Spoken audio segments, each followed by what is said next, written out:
নদী তার যে বিস্তার হ্যাঁ এবং এই টোটাল জিনিসটা এই নদী ব্যবস্থার মধ্যেই আলোচনা করা হবে। হ্যাঁ, ঠিকই বলেছো, ঠিকই বলেছো, আর একটু হয়তো গুছিয়ে বলা যেত। ঠিকই বলেছো। দেখো, এই কোশ্চেনটা পরীক্ষক তোমাদের চাইবেন না, কারণ এখন তো এমসিকিউ বেসড কোশ্চেন। তো তাও একটু দেখে নাও। এই দেখো, রিভার সিস্টেম আমি এই ছবিটার দ্বারা দেখাতে চেয়েছি। তুমি কোনো একটা অঞ্চলে, যে কোনো একটা অঞ্চলে যে কোনো নদীকেই নাও না কেন, সেই নদীটার সমস্ত উপনদী এবং তার সমস্ত শাখা নদী, মানে প্রধান নদী নিজে, তার উপনদী এবং তার শাখা নদীকে আমরা একসাথে কি বলবো না, একসাথে বলবো নদী ব্যবস্থা অথবা রিভার সিস্টেম। সহজ জিনিস। আচ্ছা, তার আগে একটা কথা বলে দিই, তোমাদের কিন্তু কারো কিছু লেখার দরকার নেই। আমি ক্লাসটা করাবো, তোমরা জাস্ট মন দিয়ে ক্লাসটা করবে আর ক্লাসেই পড়া করবে। যা পড়াচ্ছি আমি A to Z সবটাই তোমাদের আমি নোটস আকারে দেব। তোমরা যদি বেঙ্গলিতে কমফোর্ট হও তাহলে বেঙ্গলি নোটস প্রোভাইড করব, তোমরা যদি ইংরেজিতে কমফোর্ট হও তাহলে ইংলিশ নোট প্রোভাইড করব। আর যে যেটাতে কমফোর্ট সেটা আমাকে একটু জানিয়ে দেবে, ঠিক আছে? কারো কিচ্ছু লেখার দরকার নেই, যা পড়াবো A to Z সব নোটস দেবো। কিন্তু কনসেপ্ট গুলো এখানে ক্লিয়ার করো, আমি সামারি করে পুরো ব্যাপারটা তোমাদের পড়া করিয়ে দিচ্ছি ক্লাসে। মন দাও ক্লাসে। তাহলে রিভার সিস্টেম বিষয়টা আমরা বুঝে নিলাম। এরপর দেখো, জলবিভাজিকা কাকে বলে?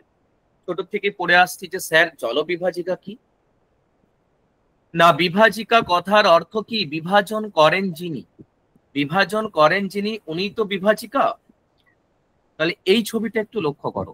এইখানে দেখো, যেখানে আমি কারসারটা ধরছি, এখানে দেখো আমরা দুটো নদী ব্যবস্থা দেখতে পাচ্ছি। একটা এইদিকে দেখতে পাচ্ছি আর একটা এইদিকে দেখতে পাচ্ছি। আচ্ছা, এই যে দুটো নদী ব্যবস্থা দেখতে পাচ্ছি, দুটো নদী ব্যবস্থার মাঝে দেখো আবার একটা উচ্চভূমি আছে। দুটো নদী ব্যবস্থার মাঝে একটু লক্ষ্য করো, এই জায়গাটাতে এরকম একটা উচ্চভূমি আছে, যেখানে আমি লাল কালিতে একটা মাউন্টেন রেঞ্জের ছবি এঁকে দিলাম। আচ্ছা, এই উচ্চভূমিটা দেখো এমন একটা উচ্চভূমি, এই উচ্চভূমিটার এই দিকের ঢালে যদি বৃষ্টিপাত হয়, সেই বৃষ্টিপাত গুলো গড়িয়ে কি এই নদীতে এসেই পড়বে। আর এই পাশের ঢালে যদি বৃষ্টিপাত হয়, সেই বৃষ্টির জল গড়িয়ে গিয়ে কিন্তু এই দিকেই পড়বে। ঠিক আছে, তার মানে এই উচ্চভূমি অথবা এই পর্বতশ্রেণী কি করছে? দুটো নদী ব্যবস্থাকে কিন্তু পৃথক করছে, বা দুটো নদী ব্যবস্থাকে, নদী অববাহিকাকেও বলতে পারো, দুটো নদী অববাহিকাকে অথবা দুটো নদী ব্যবস্থাকে বিভাজন করছে। তাই একটু আগে তোমাদের বলেছি বিভাজন করেন যিনি, উনি হচ্ছেন বিভাজিকা। তাহলে দেখো, এই উচ্চভূমি অথবা এই পর্বতশ্রেণীটাকে আমরা ভূগোলের ভাষায় কি বলবো? Water divider. আচ্ছা, এখানে একটা কথা বলি, পরীক্ষক কিন্তু ওয়াটার ডিভাইডার কি তোমাদের কাছ থেকে চাইবেন না। তোমরা তো কোশ্চেনের প্যাটার্নটা খানিকক্ষণ আগে দেখলে। পরীক্ষক তাহলে কি চাইবেন? ধরো তোমাদেরকে চারটে মাউন্টেন রেঞ্জ দিয়ে দিল, যে কোনো চারটে মাউন্টেন রেঞ্জ। তারপরে উনি পরীক্ষক চাইলেন যে উপরিউক্ত পর্বতশ্রেণীগুলোর মধ্যে কোন পর্বতশ্রেণীটি একটি আদর্শ জলবিভাজিকার উদাহরণ। অপশনে আছে কি কি? অপশনে আছে পূর্বঘাট পর্বত, অপশনে আছে সাতপুরা পর্বত, অপশনে আছে পশ্চিমঘাট পর্বত, আর আছে নীলগিরি পর্বত। ভারতের মধ্যে সব, আমি তো ইন্ডিয়ান জিওগ্রাফি পড়াচ্ছি। তাহলে কি বললাম? পূর্বঘাট, সাতপুরা, নীলগিরি আর পশ্চিমঘাট পর্বত। এখানে সঠিক উত্তরটা হবে পশ্চিমঘাট পর্বত। পশ্চিমঘাট পর্বত হবে কি একটা আদর্শ জলবিভাজিকার উদাহরণ। আচ্ছা, এরপর এরপর আমি নদ নদীর, শুনবে একটু প্রত্যেকে সবাই, এরপর আমরা রিভার টাইপস অথবা নদ নদীর প্রকার ভেদে চলে আসবো। এখান থেকে কিন্তু রীতিমতন কোশ্চেন হয়, এবং পুরোটাই আমি ইন্ডিয়া রেসপেক্টেই পড়াবো। ফার্স্ট কনসেপ্ট গুলো বোঝাবো, তারপর আমি ভারতের রেসপেক্টে কিন্তু উদাহরণগুলো দিতে দিতে যাব, কারণ আমার টপিকটাই হচ্ছে ইন্ডিয়ান জিওগ্রাফি অথবা ড্রেনেজ সিস্টেম অফ ইন্ডিয়া। দেখো একটু স্লাইডটা দেখো সবাই।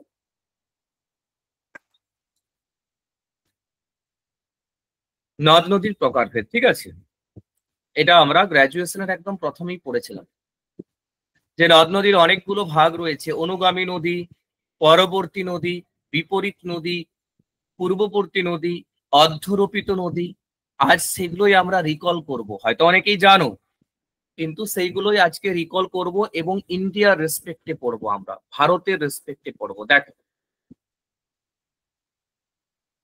এই ছবিটা একটু লক্ষ্য করবে সবাই, এই ছবিটা একটু লক্ষ্য করো।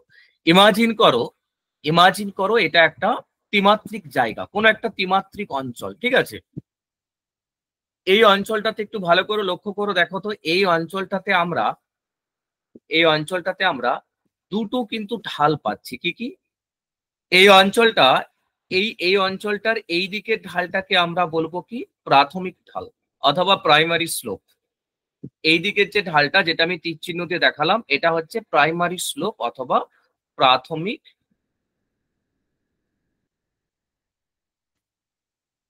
প্রাথমিক ঢাল। আচ্ছা, এবার দেখো এই অঞ্চলটাতে কিন্তু আমরা আরো দুটো স্লোপ পাচ্ছি। একটু ভালো করে লক্ষ্য করো, দেখো তো দুটো সাইডের দিক থেকেও স্লোপ আছে কিনা নেই। এই অঞ্চলটার দুটো সাইডের দিক থেকেও কিন্তু এরকম একটা স্লোপ আছে। এই স্লোপ গুলোকে বা এই ঢালকে আমরা বলবো গৌণ ঢাল। এগুলোকে আমরা বলবো গৌণ ঢাল, ঠিক আছে। আচ্ছা, এবার বিষয়টা কি না, দেখো কোনো একটা অঞ্চলে, দেখো পৃথিবী সৃষ্টির সময় থেকে তো আর নদ নদী তৈরি হয়নি। যত দিন গেছে পৃথিবী কি না, পৃথিবীর সারফেস এরিয়াটা কি বিবর্তিত হয়েছে। আজকের যে আকার, এই আকারটা ধারণ করতে কিন্তু অনেকটা সময় লেগেছে পৃথিবীর। তাহলে আমরা দেখতে পাবো প্রাথমিকভাবে যখন বৃষ্টিপাত হয় আর বৃষ্টির জল একত্রিত হয়ে আমরা প্রথমেই দেখতে পাবো কি না, বৃষ্টির জল একত্রিত হয়ে ওই অঞ্চলটার প্রাথমিক ঢাল বরাবর এরকম একটা কিন্তু নদী তৈরি করলো। আমি তীর চিহ্ন দিয়ে নদীটার ফ্লোয়িং ডাইরেকশনটা দেখালাম, নদীটার মানে প্রবাহের অভিমুখটা দেখালাম। তাহলে বৃষ্টির জল কি হলো, একত্রিত হয়ে প্রাথমিক ঢাল বরাবর প্রবাহিত হলো, ঠিক আছে। তাহলে এই যে জলের স্রোতটা তৈরি হলো অথবা এই যে নদীটা তৈরি হলো, এই নদীটাকে আমরা কি বলবো না, এই নদীটাকে আমরা ভূগোলের ভাষায় বলবো অনুগামী নদী অথবা ইংরেজিতে বলবো যাকে কনসিকুয়েন্ট রিভার। বিষয়টা কেমন দাঁড়ালো না, কোনো একটা অঞ্চলে প্রাথমিক ঢাল বরাবর প্রথমেই যেই নদীটা প্রবাহিত হয়, প্রাথমিক ঢাল বরাবর যেই নদী প্রবাহিত হয় তাকে আমরা বলবো অনুগামী নদী।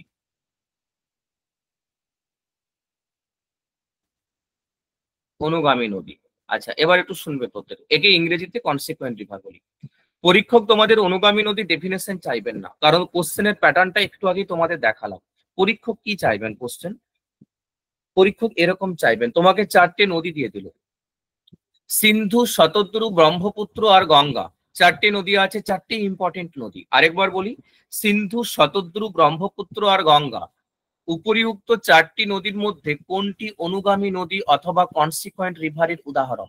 না, আনসারটা হবে গঙ্গা। আমার নোটসে লেখা আছে এগুলো, তাও ক্লাসে পড়াটা করে নাও। আনসারটা হবে গঙ্গা। গঙ্গা একটা অনুগামী নদীর উদাহরণ। এছাড়াও দক্ষিণ ভারতের সবকটা নদী বলতে পারো, গোদাবরী, কৃষ্ণা, কাবেরী, এরাও কিন্তু ভারতের রেসপেক্টে এরাও কিন্তু অনুগামী নদীর উদাহরণ। আচ্ছা, এবার এরকম কনসেপ্ট গুলো বুঝবো আর আমরা ভারতের রেসপেক্টে তার উদাহরণগুলো কালেক্ট করবো। সেম জিনিস যা পড়াচ্ছি সেগুলো তোমাদের আমি ক্লাসের শেষে নোটস দিয়ে দেবো। এবার দেখো, এবার আমরা পেয়েছি কি, গৌণ ঢাল পেয়েছি না, গৌণ ঢাল। এই অঞ্চলটার গৌণ ঢাল বরাবরও কিন্তু নদী তৈরি হবে পরবর্তীকালে। অনুগামী নদীর পরে কিন্তু নদীটা তৈরি হবে, অনুগামী নদীর আগে কিন্তু না। তাহলে অনুগামী নদীর পরে যেই সমস্ত নদী এরকম গৌণ ঢালকে অনুসরণ করে প্রবাহিত হচ্ছে, যেটা আমি সবুজ কালির দ্বারা তোমাদের দেখানোর চেষ্টা করছি। কেউ যদি না বুঝতে পারো নির্দ্বিধায় আমাকে কিন্তু বলবে যে স্যার এই টপিকটা আপনি আরেকবার রিপিট করুন, আমি বুঝতে পারলাম না। কোনো কিন্তু বোধ করার দরকার নেই।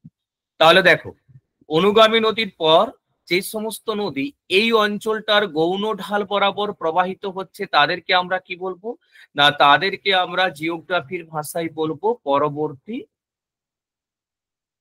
নদী। একে ইংরেজিতে বলবো সাবসিকোয়েন্ট রিভার। অনেক নদী আছে, সাবসিকোয়েন্ট নদী তুমি গঙ্গার উপনদীগুলোকেই ধরতে পারো, ঠিক আছে, ঘরঘরা, গন্ডক, সোন। তাহলে এরা সব এক একটা করে সাবসিকোয়েন্ট রিভার অথবা পরবর্তী নদীর উদাহরণ। আচ্ছা, নেক্সট একটু দেখো, বিপরীত নদী অথবা বিপরা নদী বলতে আমরা কি বুঝি, বা মানে ইংরেজিতে যাকে আমরা অবসিকোয়েন্ট রিভার বলবো। কেমন? অবসিকোয়েন্ট রিভার। ধরে নাও, ছবিটা দেখবে, ধরে নাও এই জায়গায় একটা এরকম কোনো পাহাড় আছে, ধরে নাও এই জায়গাটায় এরকম কোন একটা পাহাড় আছে, ঠিক আছে। ভালো করে একটু লক্ষ্য করে দেখো, পাহাড় যেহেতু এই জায়গাটাতে আছে, অঞ্চলটার মানে এই পাহাড়টার আবার দেখো দুটো ঢাল আমরা পাবো। এই পাহাড়টার একটা ঢাল পাবো আমরা এই দিকে, আর একটা ঢাল পাবো এই দিকে। ভালো করে লক্ষ্য করবে, তাহলে পাহাড়টার কিন্তু দুটো আমরা ঢাল পেলাম। একদিকের ঢাল দেখো, প্রাথমিক ঢালটা যেদিকে অঞ্চলটার সেই দিকেই। ওই ছোট্ট পাহাড়টার একদিকের ঢাল কিন্তু কোন দিকে? প্রাথমিক ঢালের দিকে। আর আরেক দিকের ঢাল কোন দিকে? প্রাথমিক ঢালের বিপরীতে। কোন ঢালটা? যে উপরের দিকের ঢালটা। এটা লক্ষ্য করে দেখো তো, এই দিক, এই পাহাড়টার এই দিকের ঢালটা প্রাথমিক ঢাল অথবা প্রাইমারি স্লোপের উল্টো দিকে আছে, রয়েছে। আচ্ছা, এবার দেখো, এটা আমি একটা অন্য কালিতে দেখানোর চেষ্টা করি, লাল কালিটা ব্যবহার করা যেতে পারে। এবার দেখা গেল এই পাহাড়ের উপর থেকে কোন একটা ছোটখাটো স্ট্রিম, কোন একটা ছোটখাটো নদী উৎপন্ন হলো, উৎপন্ন হয়ে পাহাড় বরাবর প্রবাহিত হলো, প্রবাহিত হয়ে এই পরবর্তী নদীর সাথে এসে মিশে গেল। যেই নদীটাকে আমি লাল কালিতে দেখানোর চেষ্টা করলাম, ভালো করে বুঝবে কিন্তু। দাঁড়াও 1 মিনিট।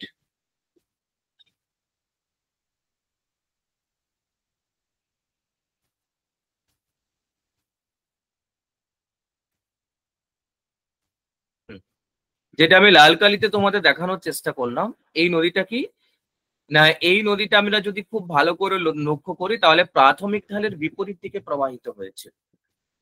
তাহলে যেই নদী, কোনো একটা অঞ্চলে যে সমস্ত নদী প্রাথমিক ঢালের বিপরীতে প্রবাহিত হয়, অথবা ঘুরিয়েও বলা যায়, কোনো একটা অঞ্চলে যে সমস্ত নদী অনুগামী নদীর বিপরীতে, দেখো তো এই লাল কালারের নদীটা অনুগামী নদীর বিপরীতে প্রবাহিত হয়েছে কি হয়নি?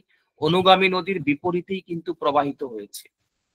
তাহলে যে সমস্ত নদী অনুগামী নদী অথবা প্রাথমিক ঢালের বিপরীতে প্রবাহিত হয়, সেই নদীগুলোকে আমরা জিওগ্রাফির ভাষায় বলবো কি? বিপরীত নদী। ইংরেজিতে বলবো অবসিকুয়েন্ট রিভার। আচ্ছা, এরকম নদী তাহলে আমরা কোথায় দেখতে পাবো? আমরা হিমালয় অঞ্চলে দেখতে পাবো। যেমন সিন্ধুর একটা বিপরীত নদী আছে, নোটসে দেওয়া আছে আমার, কিন্তু এখানে একটু বুঝে নাও। সিন্ধুর একটা বিপরীত নদী আছে যাকে আমরা বলি সুরু নদী। আবার কোসির একটা বিপরীত নদী আছে যাকে আমরা বলি অরুণ নদী। অরুণ। তাহলে সুরু এবং অরুণ এরা এক একটা বিপরীত নদী অথবা অবসিকুয়েন্ট রিভারের উদাহরণ। তাহলে এই হচ্ছে কি না, দেখো একটা ডায়াগ্রামের মধ্যেই আমি কিন্তু তোমাদের তিন ধরনের রিভার টাইপস কিন্তু বোঝাতে পারলাম। বলো, এই জায়গাটা আমি তোমাদের বোঝাতে পেরেছি না পারিনি? এই তিনটে না আরো কিছু সমস্যা আছে একটু বলো। রেসপন্স করো ক্লাসে, কিন্তু আমি আবারও বলছি, অনলাইন ক্লাস, তোমাদের প্রত্যেককে রেসপন্সিভ হতে হবে। না স্যার, অসুবিধা নেই। সুপ্রকাশ বলছো স্যার অসুবিধা নেই। বাকিদের আমি কিন্তু পড়া ধরবো তোমাদের স্যার এই যতটুকু। হ্যাঁ, সঙ্গীতা স্যার বোঝা যাচ্ছে। বলছি এই বিপরীত নদীটাকেই তো স্যার বিপরা নদীও বলে। হ্যাঁ হ্যাঁ হ্যাঁ, যেই বিপরা সেই বিপরীত। ঠিক আছে।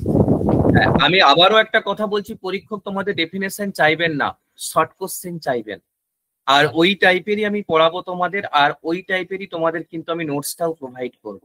ঠিক আছে, তোমরা ওইভাবেই প্রিপেয়ার হবে। নেক্সট আসি এই ছবিটাতে একটু চলে আসি। দেখো, অর্ধরোপিত নদীর কথা একটু বলি তোমাদের। অর্ধরোপিত নদী অথবা যাকে আমরা ইংরেজিতে বলি সুপার ইম্পোস্ট রিভার। ঠিক আছে, সুপার ইম্পোস্ট রিভার। সুপার ইম্পোস্ট রিভার কাকে বলবো না, এই ছবিটা একটু লক্ষ্য করবে। যে ছবিটা আমি মানে হাতে এঁকেছি, এই যেখানে আমি কারসারটা রাখছি, এই কারসার যেখানে রাখছি, এই ছবিটা লক্ষ্য করবে। এটা একটা এমনই অঞ্চল জানো, এই অঞ্চলটাতে আমরা দু ধরনের শিলাস্তর দেখতে পাই। একটু ভালো করে লক্ষ্য করো তো, এটাও ত্রিমাত্রিক ছবি দেখিয়েছি আমি, এই ছবিটাও ত্রিমাত্রিক দেখানো আছে। একটু ভালো করে লক্ষ্য করো, এখানে এই অঞ্চলটার উপরের দিকের শিলাস্তরটা কেমন না, উপরের দিকের শিলাস্তরটা হচ্ছে হরাইজন্টাল, অনুভূমিক শিলাস্তর, গদা বাংলায় অনুভূমিক শিলাস্তর বলি আমরা। আচ্ছা, এই অঞ্চলটার এই একই অঞ্চলের নিচের দিকে শিলাস্তরটা একটু লক্ষ্য করো তো, এই যে এই জায়গাটা যেখানে আমি কারসারটা রাখছি, এই জায়গার শিলাস্তরটা কেমন না, এখানে শিলাস্তরটা হচ্ছে ভাঁজ প্রাপ্ত, মানে ফোল্ডেড। তাহলে আমরা একটা অঞ্চলে কিন্তু দু ধরনের শিলাস্তর পেলাম, উপরের দিকটায় হরাইজন্টাল রক স্ট্রাকচার আর নিচের দিকটাতে হচ্ছে ফোল্ডেড রক স্ট্রাকচার। তো এবার আমরা দেখছি এই অঞ্চলটাতে এবার কিছু নদ নদী তৈরি হয়েছে। আচ্ছা, এর উল্টোটাও হতে পারতো, কিন্তু উপরের দিকটাই ফোল্ডেড রক স্ট্রাকচার আর নিচের দিকটাই হরাইজন্টাল রক স্ট্রাকচার, এটাও হতে পারতো। আচ্ছা, এবার দেখো এই অঞ্চলটাতে দেখা গেল কিছু নদ নদী তৈরি হয়েছে। একটা নদী তার দুরকম ক্ষয় করে, পার্শ্বক্ষয় এবং নিম্নক্ষয়।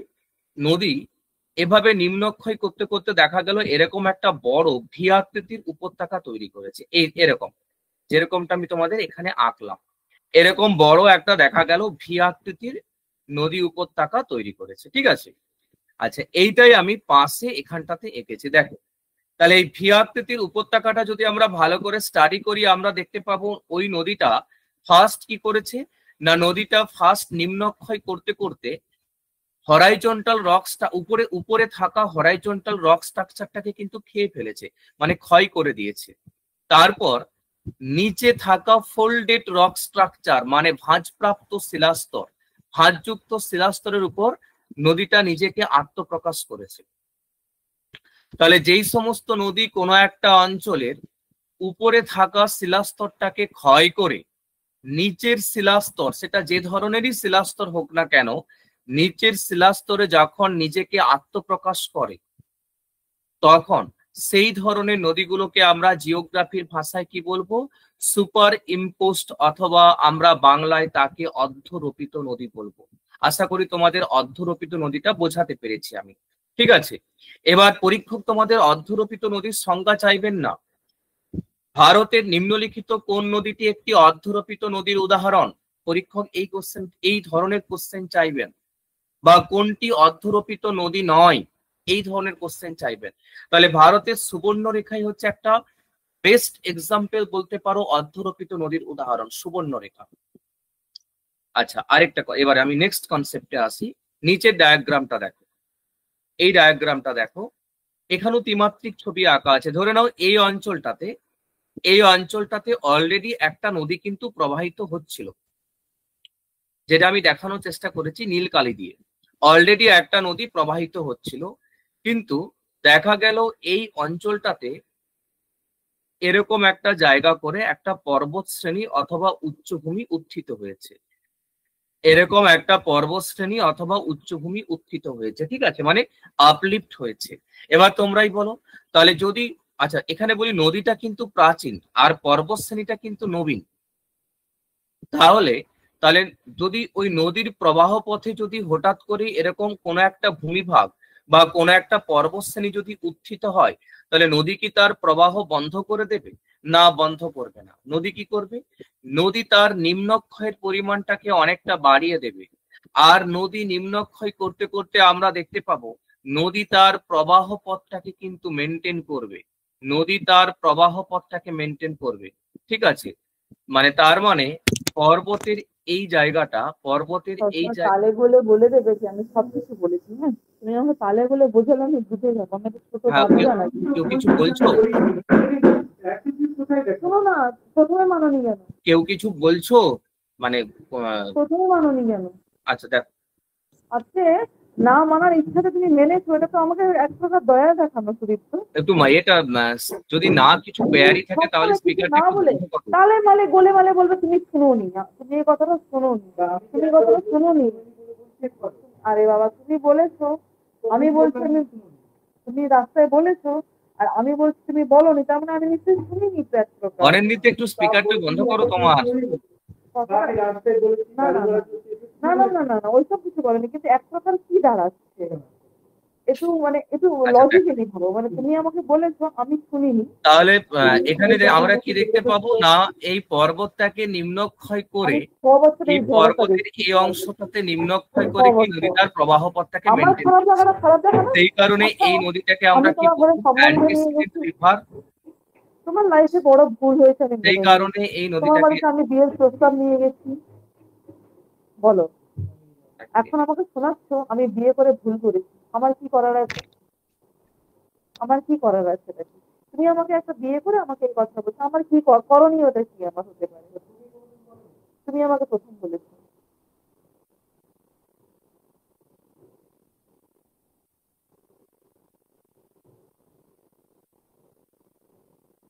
পরীক্ষক কি চাইবেন তোমাদের? এই যে তুমি পরীক্ষক কি চাইবেন তোমাদের? মানে ধরন আহ, তুমি তোমার নিজের তৃপ্তি খেয়ে বলো তো, তোমার কখনো আমার প্রতি রাগ হলে তুমি আমার সাথে দিতে কথা বলো? কি বলতে গেছি তুমি?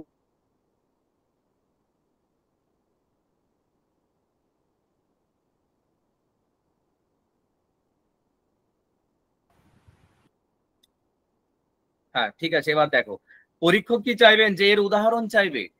নিম্নলিখিত কোন নদীটি একটি পূর্ববর্তী নদীর উদাহরণ? তোমাদের অপশন দিয়ে দিল গোদাবরী, কৃষ্ণা, কাবেরী, শতদ্রু। শতদ্রু কিন্তু একটা পূর্ববর্তী নদীর উদাহরণ। কেন না, শতদ্রু আমরা দেখতে পাবো ওই পর্বতের বুক চিরে পর্বতকে ক্ষয় করে প্রবাহিত হয়েছে, নিজের প্রবাহ পথটাকে মেনটেন করেছে। আচ্ছা, পরীক্ষক এই ধরনেরও কোশ্চেন দিতে পারেন, নিম্নলিখিত কোন নদীটি পূর্ববর্তী নদী নয়? অপশন আছে অপশন এ তে সিন্ধু, অপশন বি তে শতদ্রু, অপশন সি তে ব্রহ্মপুত্র, আর অপশন ডি তে চম্বল। চম্বল কিন্তু পূর্ববর্তী নদী নয়। তা আমার একটু পড়ানটা লক্ষ্য করো, আমি কিন্তু প্রত্যেকটা এক্সাম্পল তোমাদের ভারতের রেসপেক্টেই দিচ্ছি, কারণ আর ইন্ডিয়ান জিওগ্রাফিতে তোমরা এই কোশ্চেন গুলো এই ধরনের কোশ্চেনই তোমাদের ফেস করতে হবে। আচ্ছা ঠিক আছে, তাহলে আমরা টাইপস অফ রিভার গুলো বোঝাতে পারলাম। টাইপস অফ রিভারটা ক্লিয়ার হলো আশা করি। আচ্ছা দেখি একটা কোশ্চেন তোমাদের ধরি, একটা কোশ্চেন একটু ধরা যাক দেখি। ভবতোষ বলে কেউ একজন আছো, ভবতোষ মাহাতো। ভবতোষ তুমি বলো তো, তুমি একটা অধ্যরোপিত নদীর উদাহরণ দাও। কনসেপ্ট জানতে চাইবো না, উদাহরণ জানতে চাইবো। ভবতোষ তুমি একটা অধ্যরোপিত নদীর উদাহরণ দাও। ভবতোষ শোনা যাচ্ছে? আচ্ছা অয়ন্তিকা একটা উদাহরণ দাও তো, একটা অধ্যরোপিত নদীর উদাহরণ দাও তো। সুবর্ণরেখা। হ্যাঁ একটু তাড়াতাড়ি বলো। মান্তু আছো, মান্তু তুমি বলো, তুমি একটা পূর্ববর্তী নদীর উদাহরণ দাও, একটু তাড়াতাড়ি দাও। রেসপন্স গুলো একটু তাড়াতাড়ি করো, অনলাইন ক্লাস, সময়টা চলে যাচ্ছে কিন্তু।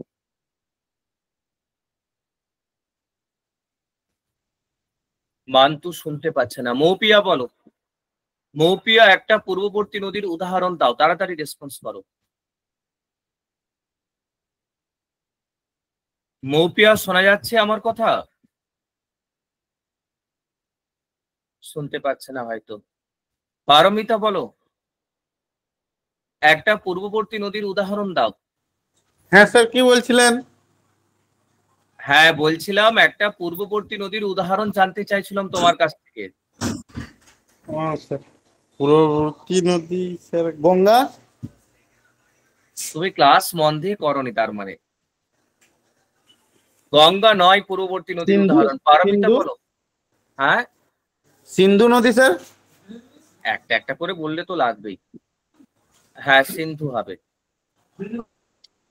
আচ্ছা প্রিয়াঙ্কা তোমার কাছে আসবো। প্রিয়াঙ্কা তুমি বলো, একটা বিপরীত নদীর উদাহরণ দাও তো, একটু তাড়াতাড়ি বলো। আর এই কোশ্চেন গুলো আসার সম্ভাবনা প্রচুর। সিন্ধু উপনদী শুরু, আর একটা হচ্ছে অরুণ বলেছিলেন কোন একটা হ্যাঁ উপনদী। হ্যাঁ হ্যাঁ ঠিক ঠিক ঠিক ঠিক আছে, আর ধরবো না, আবার টপিকে আসি। একটু করে পড়াবো তারপর ধরবো। দেখো এবার এই জায়গাটা একটু লক্ষ্য করো, আমি এটা মানে বড় করছি। এবার আমরা একটু ড্রেনেজ প্যাটার্ন পড়বো, এখান থেকেও কোশ্চেন হয়, এখান থেকেও তোমরা এমসিকিউ বেসড মানে প্রিপারেশন নিচ্ছ, এখান থেকেও কিন্তু কোশ্চেন যে কোনো সময় চাইতে পারে। তাহলে ফার্স্ট আমরা দেখবো ড্রেনেজ প্যাটার্ন বলতে কি কি বুঝি, একটু সেটা আমরা একটু জেনে নেবো। দেখো না কোনো একটা অঞ্চলে, এই ছবিগুলো পরে দেখবে, আগে একটু ডেফিনেশনটা বলে দিই। বেসিক্যালি কোনো একটা অঞ্চলে কোনো একটা নদী ব্যবস্থা অথবা একাধিক নদী ব্যবস্থা সেই জ্যামিতিক আকৃতি তৈরি করে। ঠিক আছে, তুমি যদি উপর থেকে একটা ফটোগ্রাফ নিতে পারো কোনো নদী ব্যবস্থার বা অনেকগুলো নদী ব্যবস্থার, তাহলে সেই নদী ব্যবস্থা যেই জ্যামিতিক আকৃতি ধারণ করে, ধরো যে কোনো ধরনের জ্যামিতিক আকৃতি ধারণ করতে পারে, তাহলে সেই জ্যামিতিক আকৃতিটাকে আমরা কি বলবো না, তাকে আমরা বলবো নদী ব্যবস্থা অথবা ড্রেনেজ প্যাটার্ন। কেমন? আচ্ছা এবার দেখো, এবার আমি এই উপর নিচে ছবিগুলো রেখেছি কেন, যাতে তোমাদের বুঝতে সুবিধা হয়। ফার্স্ট এই জায়গাটা একটু লক্ষ্য করবে, ঠিক আছে? এই জায়গাটা কি না এখানটায় মানে যেখানে কারসারটা ধরছি এই জায়গাটা কেমন জায়গা না এই জায়গাটা একটু হিলি এরিয়া বলতে পারো বা বলতে পারো একটু গম্বুজ টাইপের এরিয়া। ভারতে এরকম জায়গা আমরা কোথায় পাবো? ভারতে তোমরা অমরকন্টক প্ল্যাটুকে মানে এটা ধরতে পারো, অমরকন্টক প্ল্যাটু অথবা অমরকন্টক শৃঙ্গ কোথায় আছে না মহিকাল পর্বতে আছে অমরকন্টক শৃঙ্গ। পড়েছো তোমরাও, হয়তো ভুলে গিয়েছো অনেকে। আচ্ছা, ছোটনাগপুর প্ল্যাটু ধরতে পারো। ছোটনাগপুর প্ল্যাটু অনেকটা এরকমই দেখতে, ঠিক আছে, মানে কি যার মধ্যবর্তী অংশটা উঁচু এবং সারাউন্ডিং এরিয়াগুলো অনেকটা নিচু। এবার তোমরা আমাকে বলো এই জায়গাটায় যদি বৃষ্টিপাত হয় এই জায়গাটায় কি ধরনের নদী ব্যবস্থা গড়ে উঠবে? এটা কি স্বাভাবিক নয় যে এখানকার জলগুলো সব কেন্দ্র থেকে কেন্দ্রের বাইরের দিকে ছড়িয়ে পড়বে? ঠিক অনেকটা এরকম দেখতে, যে এর নিচে দেখো দেওয়া আছে, এর নিচে ঠিক অনেকটা এরকম দেখতে, মানে কেন্দ্র মানে প্রত্যেকটা নদীর উৎস কোথায়? এই অঞ্চলটার কেন্দ্রে। আর প্রত্যেকটা নদী কেন্দ্র থেকে কেন্দ্রের বাইরের দিকে কিন্তু দেখো ছড়িয়ে যাচ্ছে, কেন্দ্রের বাইরের দিকে কিন্তু প্রবাহিত হচ্ছে, ঠিক আছে। তাহলে এই ধরনের ড্রেনেজ প্যাটার্নকে আমরা জিওগ্রাফির ভাষায় কি বলবো? কেন্দ্র বিমুখ জল নির্গমন প্রণালী, যাকে ইংরেজিতে বলবো রেডিয়াল ড্রেনেজ প্যাটার্ন। এটা তো গেল ডেফিনেশন। পরীক্ষক তোমাদের থেকে এটা চাইবেন না। পরীক্ষক কি চাইবেন না, আমার নোটসও সেভাবে দেওয়া আছে, পরীক্ষক চাইবেন ভারতের কোথায় রেডিয়াল ড্রেনেজ প্যাটার্ন দেখতে পাওয়া যায়। 4টে অপশন থাকবে, শিবালিক হিমালয়, চম্বল উপত্যকা, ছোটনাগপুর মালভূমি, দাক্ষিণাত্যের মালভূমি। তাহলে বলো আমরা কোন আনসারটা নেব? ছোটনাগপুর। রেসপন্স ছোটনাগপুর মালভূমি। হ্যাঁ, আচ্ছা বলো ছোটনাগপুর মালভূমির জায়গায় যদি অমরকন্টক শৃঙ্গ থাকতো বা অমরকন্টক প্ল্যাটু থাকতো তাহলে কি নিতাম? অমরকন্টক। স্যার। হ্যাঁ হ্যাঁ, অমরকন্টকটা নিতাম। এভাবেই নোটসে লেখা আছে, তোমাদের চাপ নেওয়ার কোনো দরকার নেই, শুধু কনসেপ্ট গুলো ক্লিয়ার করানো, আর যেটা বোঝাচ্ছি ক্লাসেই পড়া করে নাও। আমি প্রত্যেকটাই ভারতের রেসপেক্টে উদাহরণ দিচ্ছি তোমাদের। আচ্ছা নেক্সট, এই জায়গাটা একটু লক্ষ্য করো, মানে আমি এখন যেখানে কারসারটা রাখছি এই অঞ্চলটা কেমন দেখো তো। এই অঞ্চলটা অনেকটা দেখবে আমরা হাত ধোয়ার জন্য যে বেসিন ব্যবহার করি না, প্রায় প্রত্যেকের বাড়িতেই আছে, বেসিন শেপ একটা এরিয়া, একটা বেসিন শেপ এরিয়া। মানে বিষয়টা কেমন না, বিষয়টা হচ্ছে এই অঞ্চলটার চারিদিকটা উঁচু বাট অঞ্চলটার মধ্যবর্তী অংশটা কিন্তু নিচু, ঠিক হাত ধোয়ার বেসিন যেমন দেখতে হয় বেসিনের ন্যায়। তাহলে এবার তোমরাই বলো এই অঞ্চলটাতে যদি বৃষ্টিপাত হয় অথবা নদী ব্যবস্থা গড়ে ওঠে সেই নদীগুলো মানে কোন দিকে প্রবাহিত হবে? নদীগুলো স্বাভাবিক চারিদিক থেকে উৎপন্ন হবে, উৎপন্ন হয়ে কেন্দ্রের দিকে প্রবাহিত হবে, ঠিক এইরকম। এই নিচে যে ছবিটা দেওয়া আছে এরকম নদীগুলো কি একটু লক্ষ্য করো, এই ডাইরেকশন গুলো দেখো তীর চিহ্ন দিয়ে দেখানো আছে, মানে প্রত্যেকটা নদী কিন্তু কেন্দ্রের দিকে প্রবাহিত হবে, কেন্দ্রের দিকে, কেন্দ্র অভিমুখে প্রবাহিত হবে। তাহলে এই ধরনের জল নির্গমন প্রণালীকে আমরা কি বলবো?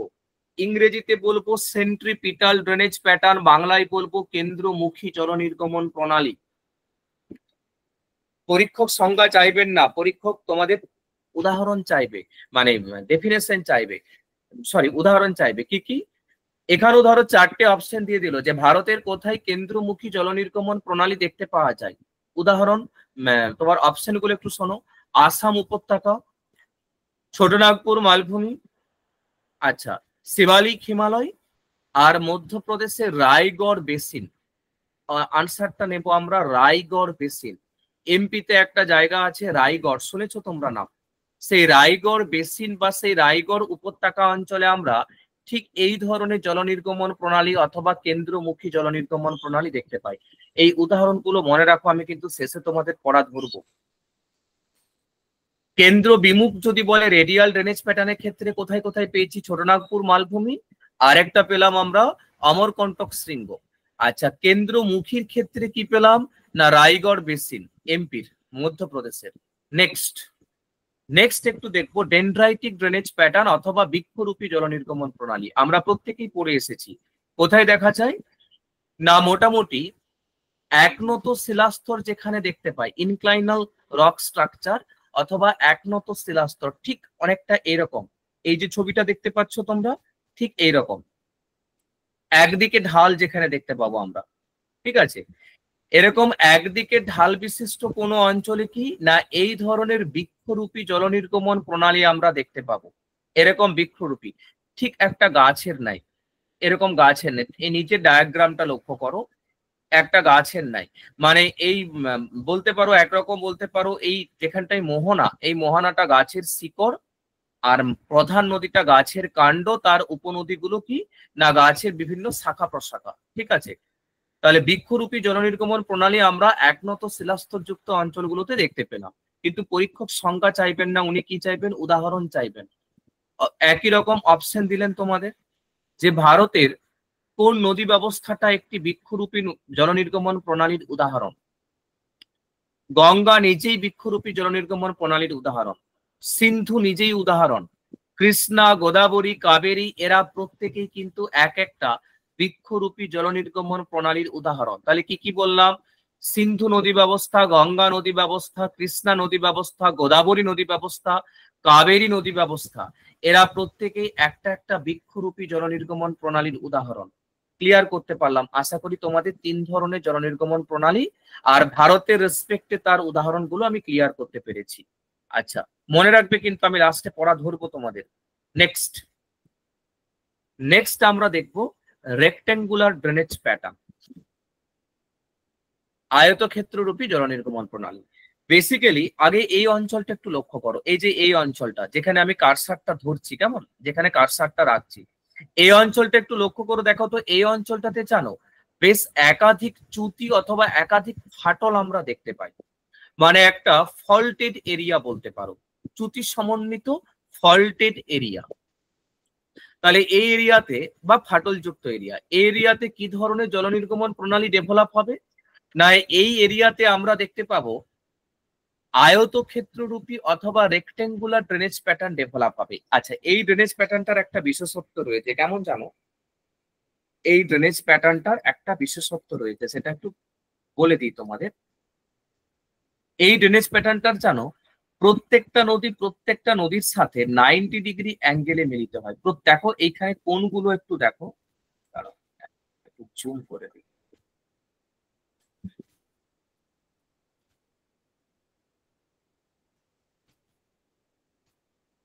হ্যাঁ, প্রত্যেকটা নদীর সাথে একটু ভালো করে লক্ষ্য করো, দেখো তো সব 90 ডিগ্রি অ্যাঙ্গেলে মিলিত হচ্ছে কি হচ্ছে না?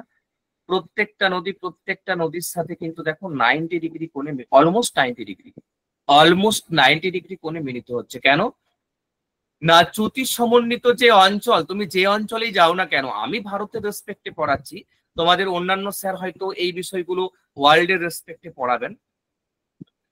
চ্যুতি সমন্বিত অঞ্চলগুলোতে চ্যুতি বা ফাটলগুলো এরকম ভাবেই ডেভেলপ হয় অলমোস্ট 90 ডিগ্রি অ্যাঙ্গেলে। তাই আর ওই চ্যুতি রেখা বরাবর বা ফাটল বরাবরই তো নদীগুলো ডেভেলপ হয়েছে। তাহলে নদীগুলো কেন একে অপরের সাথে 90 ডিগ্রি অ্যাঙ্গেলে মিলিত হবে না? মিলিত হওয়াটাই স্বাভাবিক। আচ্ছা, তাহলে এই হচ্ছে কি না, এই হচ্ছে আমাদের বলতে পারো আয়তক্ষেত্ররূপী জলনির্গমন প্রণালীর ডেফিনেশন। যে ফল্টেড এরিয়াতে এই ধরনের জলনির্গমন প্রণালী আমরা দেখতে পাবো চ্যুতি সমন্বিত অঞ্চলে। আর এই জলনির্গমন প্রণালীর প্রত্যেকটা নদীর সাথে 90 ডিগ্রি অ্যাঙ্গেলে মিলিত হচ্ছে। ওকে, পরীক্ষক তো এটা চাইবেন না। পরীক্ষক কি চাইবেন? ভারতের কোথায় দেখতে পাওয়া যায় বলো।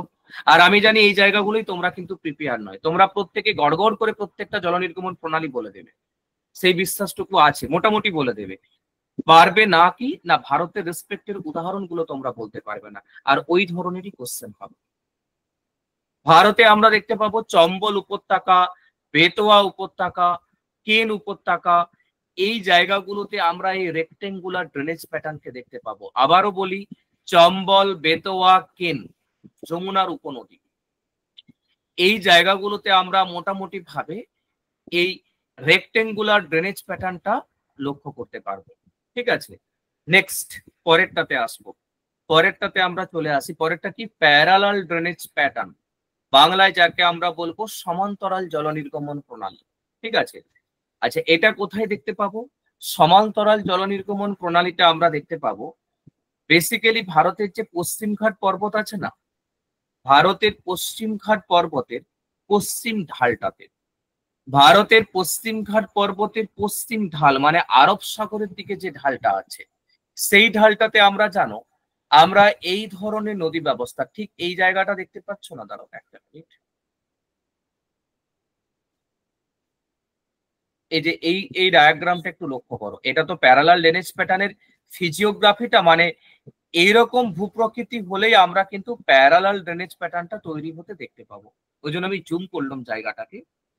বেসিক্যালি এরকম ভূপ্রকৃতি কি, আমরা কোনো একটা উচ্চভূমির খাড়া ঢাল যে দিকটাতে রয়েছে সেই স্টিপ স্লোপ যে দিকটাতে আছে সেদিকটাতে দেখতে পাবো, অথবা তুমি উদাহরণ হিসাবে পশ্চিম ঘাট পর্বতই নিয়ে নাও না, পশ্চিম ঘাট পর্বতের পশ্চিম ঢাল মানে আরব সাগরের দিকের যে ঢালটা সেইখানে কিন্তু এই ভূপ্রকৃতিটা আমরা দেখতে পাবো। আর ওই জায়গাটাতেই আমরা দেখতে পাবো অনেকগুলো নদী এরকম কি কাছাকাছি, প্রায় কাছাকাছি কি না একে অপরের সমান্তরালে কিন্তু প্রবাহিত হবে, আর সমান্তরালে প্রবাহিত হয়ে প্রত্যেকটা নদী কি না আরব সাগরে কি পতিত হচ্ছে। এখন তোমরা বলবে যে স্যার কি কি, না দেখো সমান্তরাল জল নির্গমন প্রণালীর উদাহরণ পড়েই আছে তোমাদের সামনে। শরাবতী, নেত্রাবতী নাম শুনেছো তোমরা প্রত্যেকেই, কর্ণাটকের নদী। শরাবতী নদী, নেত্রাবতী নদী, ভারাহি নদী, তারপরে এখানে মানে গোয়ার কিছু নদী। এই নদীগুলো কি না এরা সব এক একটা করে প্যারালাল ড্রেনেজ প্যাটার্ন অথবা সমান্তরাল জল নির্গমন প্রণালী তৈরি করেছে। ঠিক আছে, ভূপ্রকৃতিটা এই ধরনের হওয়া উচিত। আচ্ছা নেক্সট, তাহলে কি না আমরা প্যারালাল ড্রেনেজ প্যাটার্নের উদাহরণ কি পেলাম, পশ্চিমঘাট পর্বতের পশ্চিম ঢাল, আর নদীর উদাহরণ হিসাবে পেলাম শরাবতী, নেত্রাবতী, ভারাহি, মান্ডবী, এই নদীগুলো যেগুলো পশ্চিমঘাট পর্বতের পশ্চিম ঢালে আছে। আচ্ছা এবার দাঁড়াও, এবার আমরা পরের কোশ্চেনটাতে আসবো, সেটা হচ্ছে ট্রিলস ড্রেনেজ প্যাটার্ন। একদম আমি বাংলায় বলি, জাফি রূপী জল নির্গমন প্রণালী, জাফি রূপী জল নির্গমন প্রণালী অথবা ট্রিলস ড্রেনেজ প্যাটার্ন। ঠিক আছে, দেখো এটা একটু লক্ষ্য করো। বেসিক্যালি ভাঁজপ্রাপ্ত অঞ্চলে আমরা এই ধরনের জল নির্গমন প্রণালীটা দেখতে পাবো। এটা একটু জুম করি আমি তোমাদের।